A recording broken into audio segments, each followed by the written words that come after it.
Les Sentinelles is the perfect title for this novel in French, which in English is called Night Watch, because it really is about those who watch over, who despite any obstacle, any threat, continue to preserve the lives they're trying to lead.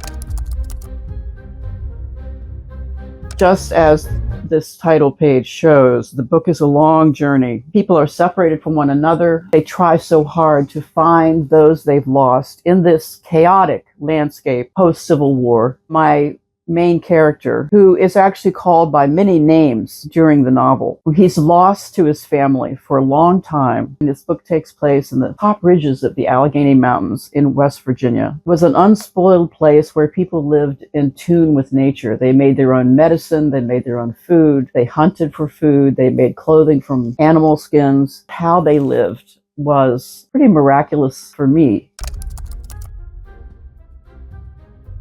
Why is the asylum so important? In a world that is so violent, so chaotic, and so much death has occurred, and the asylum, which many people think of an asylum as a terrible place. In this world, the asylum is actually a refuge. It is a place where patients are treated with something called moral treatment. It's a world that's extremely regimented. Everyone has their own room. It's almost like a kind of club or spa, all to the specifications of a particular psychiatrist who was a revolutionary. And so it really becomes the place of healing for Eliza and her daughter, Connelly. The Trans-Allegheny Lunatic Asylum was and is a real place. It was about 15 minutes from my hometown when it was called another name, the only gift that the state of Virginia ever gave the Western frontier, which became West Virginia during the Civil War. West Virginia seceded or left Virginia in order to fight for the Union, and the Trans-Allegheny Lunatic Asylum was partially built. The North immediately came and took all the money to finish the asylum,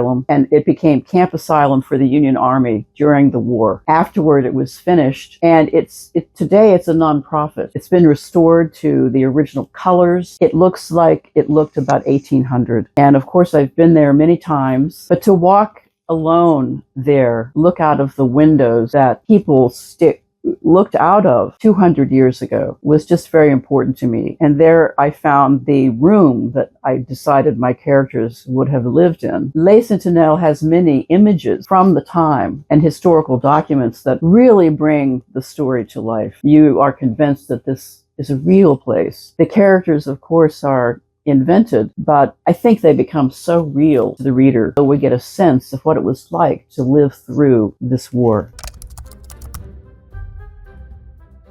I have written a war trilogy. My first novel, Machine Dreams, was about Vietnam and its effect on my generation. Another novel of mine called Lark and Termite is set during the Korean War. These were both civil wars between North and South. I began to feel that I had to write about the war that took place on American ground. Again, a civil war. I started writing as a poet. I don't plan my books. The first thing that I wrote in this book was the first section in which Connelly is telling the story. She's not a reliable narrator because she herself is traumatized in ways that the reader begins to understand. But it's a book in which there are revelations all the way through. So it's a very layered world, a layered presentation. And in fact, the second time you read it, I hope you will, you read it in a different way because you know how everything connects. It's a book about perception, about time, about trauma and healing, and about goodness. Because in this chaotic world in which so many terrible things happen, how do people go on? There's a sense of strength and resilience. In the end, I think, especially in this time, it's hopeful.